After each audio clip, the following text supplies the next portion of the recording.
How's it going, Kendall? It's going well. How are you? I'm doing pretty good. It's been a little bit since we've done a proper recording. We did one probably like a month back with Austin with the JoJo stuff. Yes. Yeah, and I was sick just then. Finished. Yeah, but I think you were recovering at that point. Yeah. You were really sick for the Dragon Ball video game ones we did. Yes, I was. But the video game stuff, that actually kind of leads me into our topic today. Well, what's that, Steven? I thought we'd talk about our favorite video games and video game memories.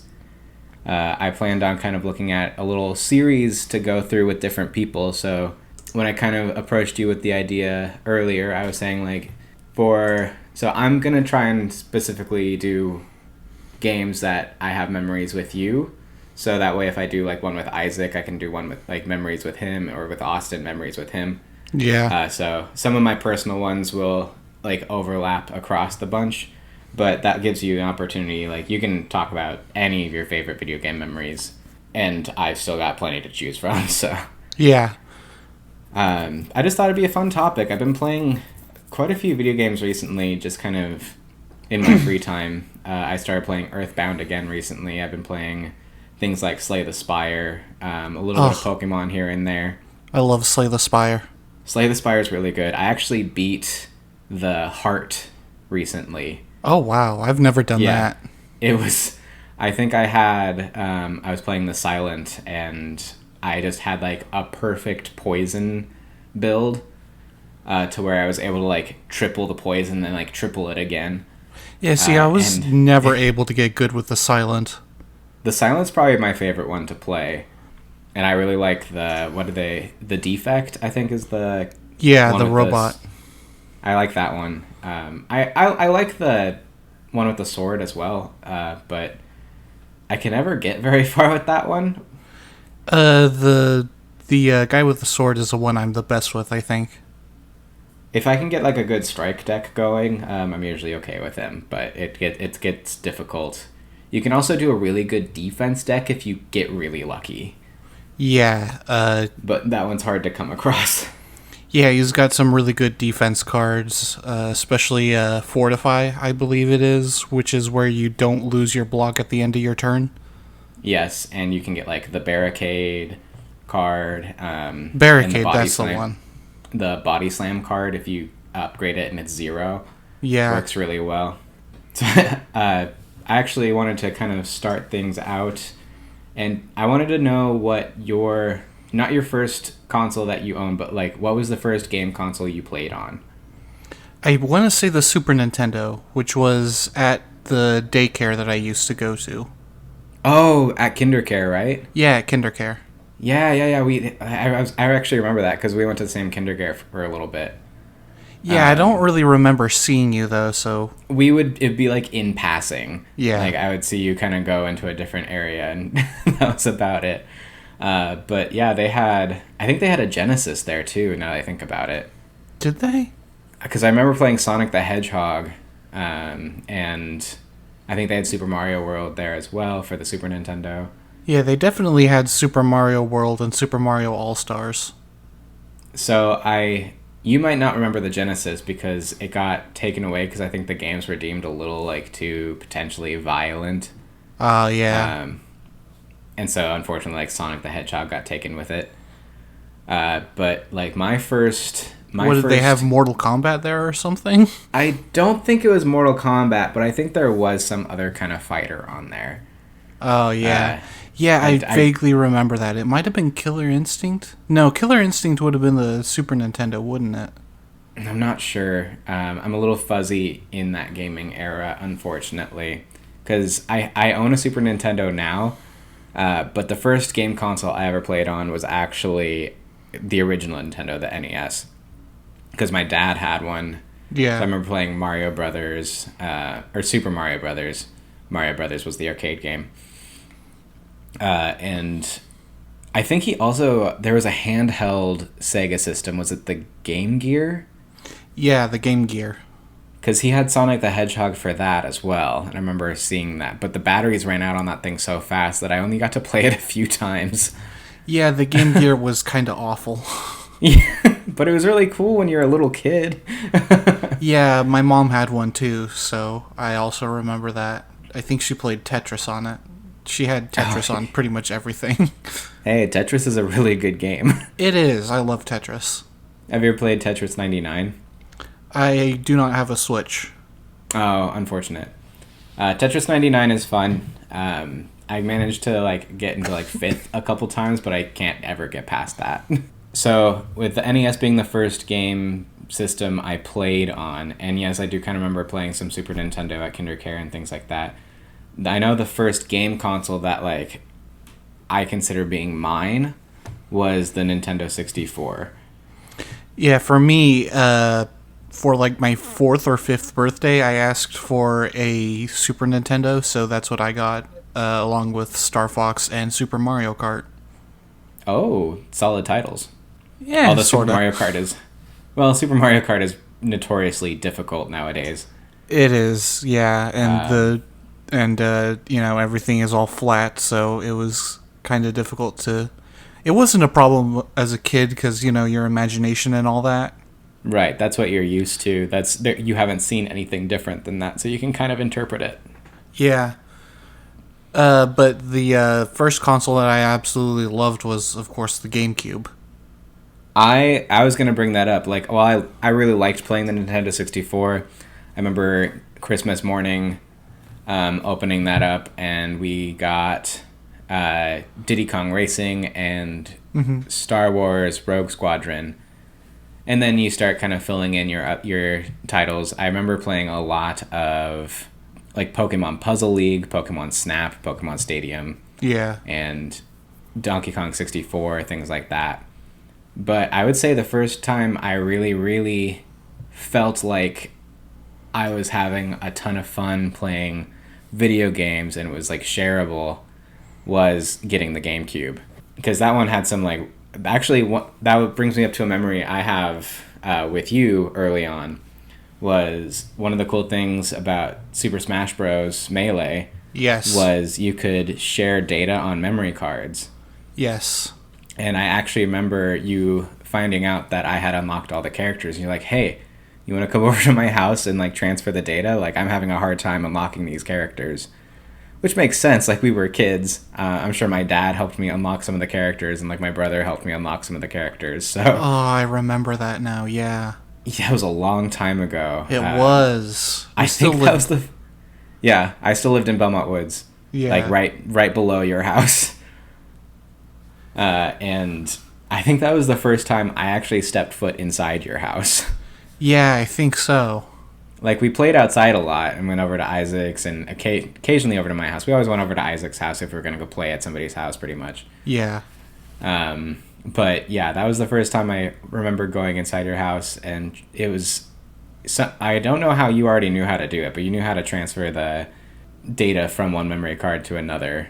It wasn't a hard process, but I never knew how to do it before that point. It might have been because of Animal Crossing. That was my mom's game, and she loved that game, and we had multiple memory cards so that we could have multiple towns. For sure, that makes sense. I also do remember you and Isaac, especially at that point, also liked Animal Crossing, and you really wanted me to get into it. And I just remember making Mr. Cheese, this little guy in a yellow shirt, and I just did not understand the appeal to the game. Yeah, that's fair. And to this day, I guess, to be fair, I understand the appeal of the game, I just can't get into it. Yeah. I've tried on multiple occasions. I just feel like if I'm going to play real life, I want to get something out of it. Versus just like, collect these bugs, get more to your virtual house. Well, I feel like if there's any Animal Crossing game you're going to get into, it's the newest one, which gives you a lot of control over the whole village. Yes, and you can visit other people's islands and things like that. Cassie plays it. I actually do own that game, and I was like, maybe this is the Animal Crossing that I will get into. And I tried. I played for about 2 hours, and was like,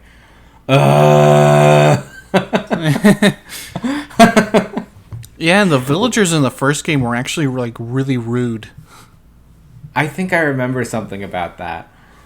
You had Mr. Rossetti in there, who I think has been taken out for two reasons. One, resetting games isn't really a thing anymore. Yeah. And two, I think he might have been a negative stereotype. I don't know about that. I've heard something Maybe? about that. I might be too ignorant to know, but like that, I heard something about that, and that's part of why he disappeared. Was it like a Japanese thing or? Yeah, I'm not sure. I don't want to get too deep into a topic I don't know enough about. Yeah. We might get in trouble. But yeah, some early memories of the GameCube for me are that like Luigi's Mansion really scared me. Yes, we went into that a little bit in the top 10 video game intros, I think. Yeah. I remember, yeah, it's specifically like the baby especially, right? Yes. I had nightmares about that. I loved that game. I still love that game to this day. Yeah. To the point where I have a little bit of a hard time getting into the other Luigi's Mansions.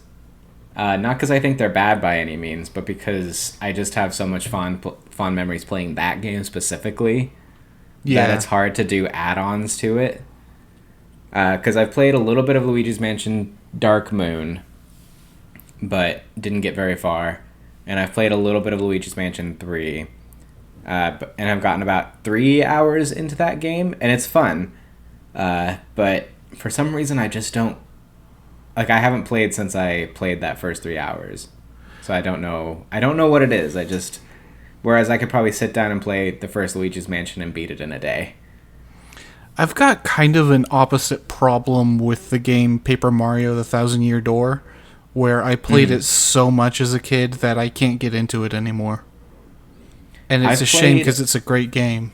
I've played a lot of that game. I've never beaten it, but I played a lot of it recently. And when I say recently, I mean within the last couple of years. And it's a lot of fun, but something stopped my progress, so I haven't played it in a long time, and I've moved since then. So I'd have to dig out... I would have to dig out the GameCube or Wii to pick it up. Yeah. But I was having fun while I was playing it. So, it's a highly quality game. Yeah, it's a great game. It's just that I played it so much as a kid that playing it now feels like I've been here, done that. No, definitely, for sure. And you and I are actually in kind of a unique position where a lot of our shared gaming memories are actually recorded and on YouTube. Yeah, that's true. Not to say we don't have others, but you and I like played through Pokemon Yellow version as a Nuzlocke together. Yeah, which was a lot of fun. It was a lot of fun. You played through Silent Hill 2 with me, which was a lot of fun because I had never even really seen that much of a Silent Hill game before that. I'd seen one Let's Play of Silent Hill 1, and we definitely made our memories out of that one. Yeah, though something that isn't recorded is all the time that you, Isaac, and I played Halo 2. Yes. Oh, yes. I didn't even think about that, because one of the things I was going to talk about with Isaac was him and I playing like Halo 4, Halo Reach, and ODST together a lot. But I had almost forgotten about the times like us three at your house especially played Halo 2 just on like the multiplayer maps and just were killing each other. That was the whole point. Like Yeah, I have a lot of fond memories of you being a very funny person in that game. Like, well, it's because I wasn't very good at it, so I had to make up for it in other ways. Yeah. Yeah, some of my favorites being you just randomly shooting a plasma rifle into the air and shouting, "Do you see lasers?" as well as one day you were doing particularly well, and every time you got a kill, you would just freeze up and go, "Oh God, I killed a man."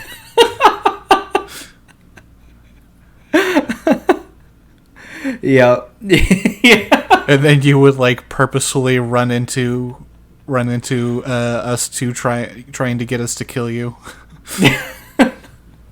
Well, every once in a while, and this happened when I played with Isaac online too, like, I would just randomly get really good kill streaks. Like, unbelievably good. Like, I would just run around, have, like, perfect timing with, like, a shotgun or something. Like, somebody would round a corner, it would be unexpected, and I would blast them. And it was, like, the same thing with you guys. Like, I would just run around a corner, you'd be there, you would start to shoot, but I had already pulled the trigger. Yeah, and I just remembered one of the craziest things Isaac has ever said while playing that game. Oh, God. I want to know. So I want to say that he, like, grabbed the controller out of one of our hands or was screen peeking or something, and we're like, hey, that's cheating. And Isaac just says very matter-of-factly, it's not cheating if you know how to use it. I think I do remember him saying that.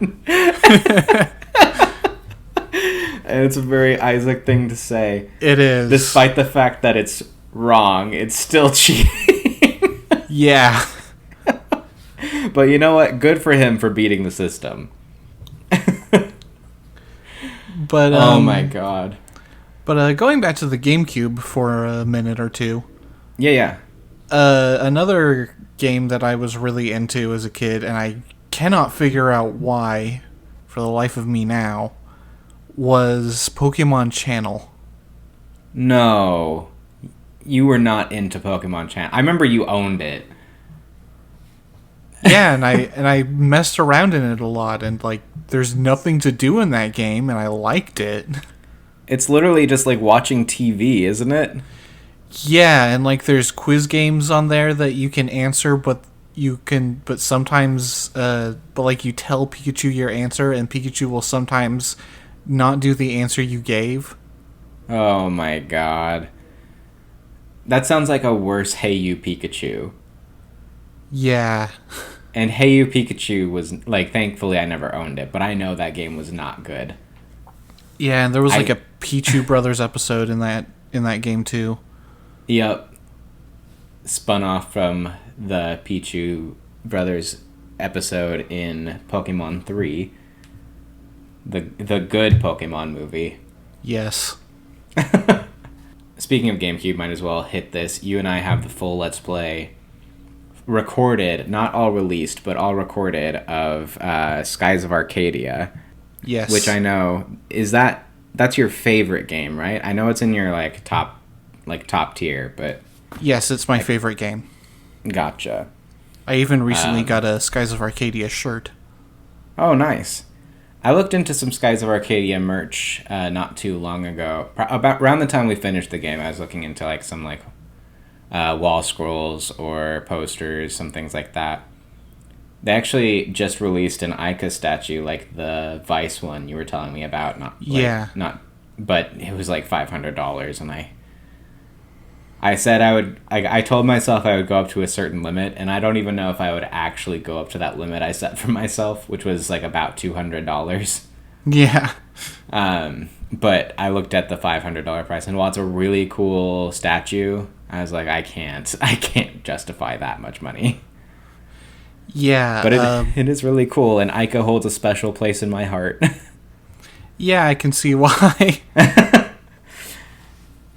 Because, yeah, you and I did the fully voiced Let's Play, which was, I mean, it took us many years to complete, but it was a lot of fun. It was, yes. I always think of the shot of Ramirez looking out the window and me just singing, "Cheer up, Charlie." But I think that's a pretty big memory for me, is us finally getting to the end of Skies of Arcadia together. It was just this it was this sad truth almost. Like, it felt like this thing that had been going on in our lives for a really long time was over, and it was happy, but it was almost sad that it was gone. Yeah, Skies of Arcadia's ending is sad, not because the content itself is sad, but because the game is over. Yeah. It was just it's a very solid RPG. I found a copy of it at a game store pretty shortly after we finished it.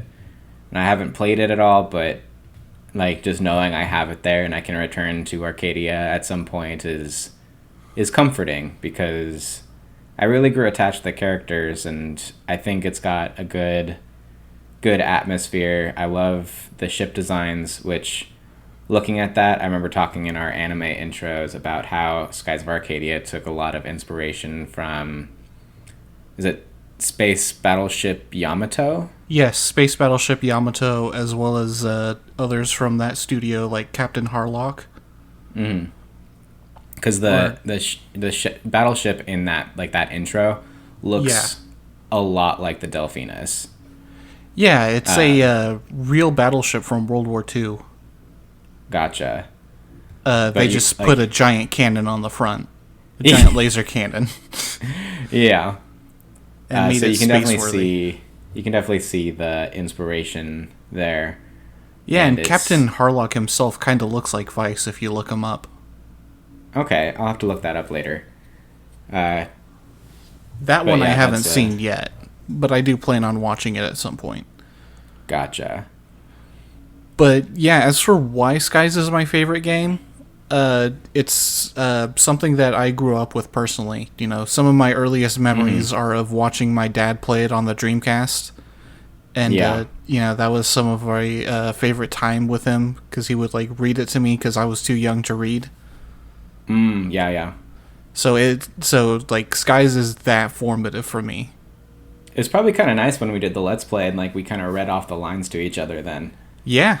that must have been, like, a little extra layer of, like, fun for you. Yeah, it was. So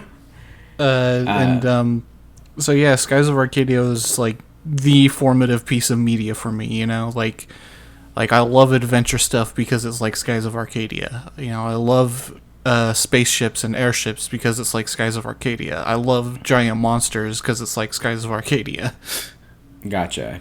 So that kind of, like, reminds me of, like, I've been watching a lot of the Studio Ghibli films recently. Yeah. And, like, as far as, like, airships and giant monsters go, have you seen Nausicaa Valley of the Winds? I have not. I have not seen a lot of Ghibli. I would recommend Nausicaa and Castle in the Sky if you like that stuff. Those are both very heavy on the airship and very heavy on, like, the kind of atmospheric nature, but technology kind of thing. So I feel like you'd get a lot out of those two, especially. Yeah. So we kind of talked about, like, our first console and, like, our, like, formative consoles. Yeah. What would you say the GameCube is your favorite console, or do you think that, like, you have a new favorite now that more tech has kind of come out? It's weird with having a favorite console because I don't think I really have one anymore. Like, I wouldn't say the GameCube is my favorite because, you know, as formative as it was for me, it feels like it's just a machine too, you know? I can understand that, yeah. Like, I play a lot of PS4, but I wouldn't say it's my favorite, you know? Even though there's a lot of games on there that I love. I've been meaning to play more PS4. I've really only played Spider-Man on PS4. Oh, and yeah? It's one of the only games I've actually sat through and 100%ed. I'm very proud. Like, I had so much fun playing that game. Yeah. But I've played a little bit of God of War on the console. Yeah, I hear the new God of War is good. When I was playing it, it was really good. I just, again, I want to go back and play more of it, but it's sometimes just like, do I want to hook in the PS4 right now? Do I want to set all this up? It's so easy to pick up my Switch a lot of the time and just play a game on there, or a lot of the time what I really want to do is get, like, a quick distraction game just to kill some time, not really to create a plot or anything, which is why I like Slay the Spire so much. Slay the Spire has actually probably become one of my favorite games in recent memory. Oh, absolutely. Slay the Spire is great. I remember there was, like, a sort of a thing going around a while ago of, like, favorite games, and I put Slay the Spire as, like, my favorite indie game, so. Okay. Because I always think about, like, I kind of have a top 3 favorite games, and all of them are fairly, like, I guess they're now a couple generations back. The oldest being Star Wars Battlefront 2 is one of my favorite games ever. Yeah. It's just so much fun to play, and I've played it on several different systems. I remember playing the demo for Star Wars Battlefront 1 back on Star Wars Episode 3 when it came out, I think. Or maybe it was in the special editions of... I think it was actually in like the special editions of the original trilogy. And when Star Wars Episode 3 came out, there was like a demo for Star Wars Battlefront 2 on it or something. Yeah. And I kind of consider them both one game, Battlefront and Battlefront 2. But Battlefront 2 was just a little cleaner. The maps were a little better, but I still liked going back to Battlefront 1 and playing some of the maps there. I would just kind of miss the run button. But Steven, how can you defend all the microtransactions in Battlefront 2? Oh, Kendall. Speaking of the newer versions or new games, because they're not even versions of the old ones, they're just Battlefront and Battlefront 2. Yeah. I played a little bit of the first Battlefront of the newer generation when it came out, and it was fun, but it was not the same thing. Yeah. I have not played Battlefront 2, but I heard toward the end of its life it was starting to get good again. I heard some people say like now that like everything was kind of done, things were getting fun. Yeah. And that's when they pulled the plug, essentially. Yeah, I hear after they pulled the plug it just got flooded with hackers. Oh god. Or was that Battlefront 1? I don't know. One of them. Right. But in the original Battlefront 2, and it hurts me to say that, like, have to say that, but that, like, the PS2 era, I actually remember you and I went to a retro game con, and there was and that was in Seattle, like, near the Key Arena, I think. Yeah, I remember that, and there was a room where... just a bunch of, like, CRTs and, like, a bunch of video games set up. Yeah, and there was, like, a LAN room for Battlefront 2. Yeah, and I just, like, picked up a controller. I hadn't played in a while, but I thought, this might be fun. And I just kind of went in as a regular clone trooper. Actually, it was probably droids. I was probably on that side, because I remember it asking me if I wanted to be one of the heroes. I was like, yeah, okay. And it set me up as Darth Maul. And I just ran through and just, like, wiped out so many players. And, like, at the end of the game, I was, like, the top rank person. I was like, oh yeah, Battlefront 2. This is a good one. I played that game so much that I unlocked the Frenzy rifle like permanently when I was playing, which was like an upgrade rifle you could get if you were playing like the Clone Trooper, like the regular one, and got a certain amount of kills with it. It would like eventually like in the game say like upgrade to the Frenzy rifle, and you'd be like sure. And you'd switch over to it. I played it so much that I unlocked it permanently. And it would just be like this little burst fire gun, and if you hit your target with it, most of the time it would just die. Short of like one of the droidicas or something, if it had like a force field up. Another fun memory I have of us with video games was all the Mario parties. I don't remember playing a lot of Mario Party with you. A little bit. Yeah, I definitely played Mario Party by myself the most, I think, and with Isaac. Yeah, like I remember playing so many games with you. Like we would set up like the basketball one sometimes, even though it's a terrible, terrible iteration of video basketball. But like, it would be fun because it's Mario characters. What I remember more with you when it comes to Mario is some of the sports games, particularly the baseball one. Yes. I don't even remember what it's called now, actually. I don't either. It's probably... I can't remember at all, actually. But Mario had to dip his toe into every sport, and it was finally time to go and play baseball. I really liked that game. But I feel like it was fun when we were kids, but I feel like if we were to try and play it now, it would be garbage. Yeah, maybe. I feel like there's no way that game is actually good. But maybe I'm wrong. I could be wrong. I think I did try it like several years ago and didn't have as much fun with it, but yeah. But like what I remember most is for some reason our little inside joke memes, we would set up characters like Monty Mole and Toadsworth. Yeah, I remember that too. Monty Mole. Toadsworth.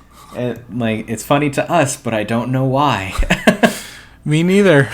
I can't remember why we started saying those things, except that they were in the game. Like, Monty Mole would... I don't even remember anything specific about Monty Mole, but Toadsworth would come up and his bat was like his cane. Yeah. Yeah. Just had a little mushroom head at the top of it. I vaguely recall us doing that on, like, the toy field, if you remember that. Oh my gosh, a little bit. Yeah, it was like a blue field where you would hit the ball onto certain things and the person who caught it would be next up bat. And I think we set up, like, Monty Mole and Toadsworth on that, and like, they could taunt you during it. Okay, that sounds a little familiar. Listen, we were wild. I've got a scary good memory for random stuff. Like, I think I actually do remember how it is that I got you to finally try JoJo out. What was your... How did you do that? I believe I was telling you while we were, like, on a walk. I was telling you how it was more to it than just the craziness, and how there was actual, like, emotional depth to it, and how it was like the Sam Raimi Spider-Mans. Okay. Because I do remember that conversation when we were out on one of our walks. It still took me a while to finally sit down and actually watch it. Yes, but I think that was the point where you were like, okay, maybe there is something to it, especially since you're still into it after all these years. Yes, that's true. You and JoJo, it wasn't just a flash in the pan, like, this is amazing, and like a year later you haven't watched it since. Nope, I've kept up with it. So, as far as like kind of heading back into like my favorite games, we hit Battlefront 2. My other favorite game, like, I have two more favorite games, one of which I'm not really going to get into. Fire Emblem Awakening is that one, and that might be my favorite game, period. But that's one I want to kind of wait and save and talk to Austin about. Because he's the one who got me into that game, and like we've talked about that game a lot. But the other one, Rayman Origins, you are a big part. Like, I loved that game before you and I played it. Yeah. Actually, I'm not sure if I played it before you and I played it, but like I saw a lot of gameplay of it. Yeah, I want to say you watched a Let's Player of it before then, and you got it, and we played it together. Yes. And it was just as fun as I had hoped, which was already a pretty high bar because, like, everything about that game looked perfect to me. And in my opinion, it is probably the best platformer I've ever played because it's difficult, but not too difficult. When something bad happens, most of the time it doesn't feel unfair. It feels like it's your fault. Which is a good thing, because that means you can get better and get past it. Which is a little bit of a problem I have with Rayman Legends. While it's also a really good game, there's a little bit more of like a, oh, come on, how was I supposed to know kind of thing. Yeah. And I don't like that as much in platformers. But also, like, the presentation of Rayman Origins is really good. It's like a perfectly animated game. Got that 2D cartoon style, no pixelation really at all. Yeah. It's just, and it's fast, the music's really good. Like, I can just think of going through, like, the fire levels and seeing the dinosaur chef dragon guy in the background doing the, like, la la la. Yeah, and I really liked the levels with all the pipes. Oh, like the underwater levels? No, the air pipes. They may have been flutes. Oh, yes. The music, that was like the second stage, basically. Oh, yeah. You go through and you hit like all the drums and the violin strings and things like that. To the point where you even have like birds you step on that go down on the chords. Mm-hmm. And like, it's one of the few games out there that like has really good underwater levels. Because the swimming controls are so smooth and, for lack of a better term, fluid in that game. And you get the little lums doing their Nina, Nina, glue, glue. Oh yeah, I love the music in the underwater levels. That game actually had good underwater levels, which is a rarity. Yeah. And then the treasure chest levels are those are great. so good. To the point where it's like you have to, if you're running 2-player, you have to run it perfectly. Otherwise, you just kind of go until one of you dies, and then you just cheer on the other one because there's no point in trying to bring somebody back unless you know exactly where you can bring them back. You and I also, like, that's another one. We have sort of a let's play of just the treasure chest levels on Rayman Origins, I believe, on our Boats Can Play channel. But I did play and beat Rayman Legends with my wife and roommate a little while back, and it is still really fun. It's not as perfect of a presentation, but what it has that's a lot of fun that Rayman Origins doesn't is instead of treasure chest levels, it has like musical stages where it plays actual like well-known songs. Like it does like Black Betty as one of them is like the famous one that was like in all the ads. Yeah. It does some like classical music. It had another couple that I can't remember off the top of my head, but they were definitely songs I remembered. And those are very fun for different reasons. They're a lot easier than treasure chest levels typically, because like if you know the beat and know the song, you kind of know exactly when to jump and where to go with it. But it's so it's so fluid of an experience that you don't really care that it's easy because it's just fun. Easy can be fun as long as it's done well. That's kind of the Kirby games in a nutshell. Yeah. Kirby games are typically pretty easy, but they're done most of the time in a good way that you can kind of get through it. Cassie and I have been playing through the new Kirby recently, and it's been fun. They can get pretty hard though, can't they? They can. It's usually more toward the end of the game, or if you're trying to complete it, not just play through it. A lot of the challenge comes from trying to find like an object that is hidden somewhere, and you've got to go through like a harder path or go backwards or something that you might not think of. And somebody, that roommate I was mentioning, her name's Leah. Her boyfriend was also playing through the new Kirby with her, and he was like, "All right, are you ready to face God?" And she's like, "What?" He's like, "Yeah, these Kirby games start off like really small, like fighting small animals, and then by the end you're fighting God." Yeah. And she thought he was joking until they got to the end of the game and basically fought God. Kirby's wild. It is, and I love it. I'm trying to think of like a few. I'm sure we've got a few more video game memories. Did you and I play Rampart, or is that more of an Isaac and me thing? Oh, the Rampart was definitely us. We discovered that game together. Gotcha. I've definitely played it with Isaac too, but that's one of my more competitive games. I hate losing at Rampart. You're really good at Rampart, at least in our group. Yeah. I actually found an arcade machine of Rampart one time. Oh, it yeah? was so hard because you use a trackball to place everything instead of like a joystick. Oh, that does sound really hard. Like, that game wanted to eat my quarters. It was at an arcade bar in Portland. That's the only place I've seen the machine. And it was such a moment for me. Like, and I still played it. I still was okay at it.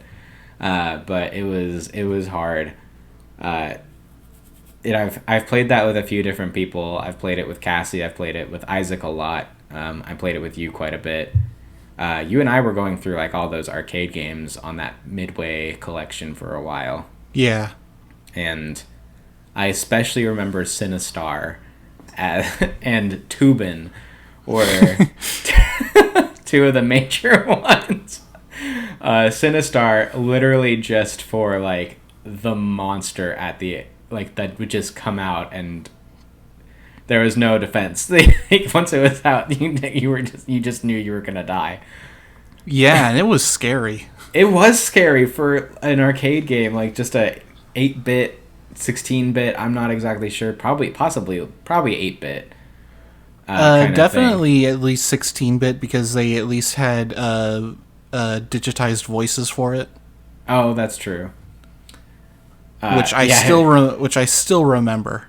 Beware, I live. Yes, and it would just show a screen of him like saying that, and you'd be like, "Oh, okay," and so you'd get back into it, and suddenly you'd either run into him or he'd pop up on screen, and it was just like, "All right, I'll take him on," and you die before you could even really start shooting. Yeah. And then Tubin Tubin was just a trip. I think I've never felt closer to doing drugs than I did in that moment. Yeah, that game was wild. Because I think, didn't we make it to the end? I think we did. Like, there is an actual game. It's just a game where you're inner tubing down a river. Except eventually you go to, like... I think you go to, like, a prehistoric age. And then, like, I'm not crazy. I remember, like, a futuristic, like, setting where lasers were shot at us, right? Yeah, and it was like Illuminati towers. Yes! Pyramids. Yes! That game, it was just people floating down a river, Kendall. That's all it was. And then there was swamp monsters. Oh, yes! We basically had, like, Jason Voorhees attack us, and, like, I think, like, a Freddy Krueger claw come out of the water, Yeah. or something like that. Oh, my God. I'm going down a trip again. Oh, my God. Tubin. Well, hey, I just want to thank everybody for tuning into this first episode where we kind of talk about our favorite gaming memories. Tune in next time. Kendall's going to talk about his top 10 video games of all time. It'll probably be a shorter episode just because, like, I'm going to be going over my top 10 list kind of, like, over the course of these videos. But it'll be fun. So thank you guys for watching, and we will see you next time on This Is Fine.